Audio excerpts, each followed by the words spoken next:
তারেক রহমান নির্দেশনায়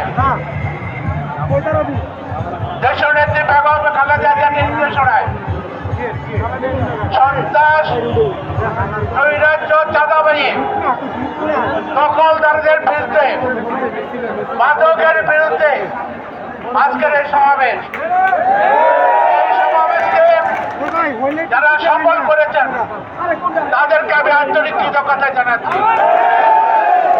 শ্রদ্ধেয় নেতৃবৃন্দ, আমাদের নেতা, আমাদের ভারপ্রাপ্ত চেয়ারম্যান তারেক রহমানের নেতৃত্বে এই দেশে স্বৈরাচার হাসিনার বিরুদ্ধে আন্দোলন করে এই দেশ থেকে আমরা তাকে বিতরণ করেছি।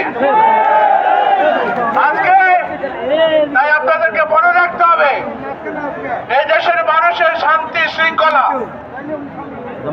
এই দেশের মানুষের জীবন সুন্দরভাবে গড়ে উঠুক, এর জন্য তারেক রহমানের নির্দেশে আমরা এই সভার আয়োজন করেছি। আমরা দেশের নেত্রী বেগম খালেদা জিয়ার জন্য দোয়া করে যাতে সুস্থ এসে আগামী দিনে দেশের দায়িত্ব পালন করতে পারে।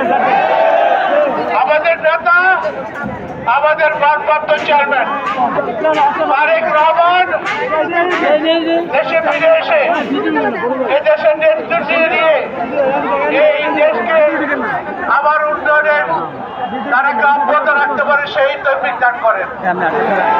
আমরা সবাই ঐক্যবদ্ধ থেকে তারেক রহমানের নেতৃত্বে দুর্বল আন্দোলনের মাধ্যমে আগামী নির্বাচনে ইনশাআল্লাহ আমরা বাংলাদেশ জাতীয়তাবাদী দলের আমরা ভোট দিয়ে জয়যুক্ত করে আগামী দিনে সরকার গঠন করবো ইনশাআল্লাহ। আমি আপনাদের কাছে অনুরোধ করব, এই ঢাকা বাজার আজকের যে উন্নয়ন যা কিছু হয়েছে, রাস্তাঘাট, কালভার্ট, ব্রিজ, যা কিছু উন্নয়ন হয়েছে, প্রত্যেকটি উন্নয়ন দেশের বেগম খালেদা জিয়া এবং আমার নেতৃত্বে হয়েছে। কাজে আজকে সবাই ঐক্যবদ্ধভাবে তারেক রহমানের নেতৃত্বে দুর্বার আন্দোলনের মাধ্যমে আবার ইনশাআল্লাহ আমরা সরকার গঠন করব। আমি আর কথা বাড়াবো না, আপনাদের সকলকে আন্তরিক কৃতজ্ঞতা জানিয়ে আজকের মিছিল আমরা শুরু করছি। এই মিছিল হবে শান্তিপূর্ণ মিছিল, সন্ত্রাস, নৈরাজ্য এবং চাঁদাবাজির বিরুদ্ধে। কোন চাঁদাবাজি করে চাঁদাবাজ দিবেন না, সন্ত্রাসীকে কোনো কিছু হলে আমাদেরকে জানাবেন। আমরা সর্বাত্মকভাবে আপনাদের যানবাহনের নিরাপত্তার জন্য আমরা সবকিছু সৃষ্টি করবো ইনশাআল্লাহ।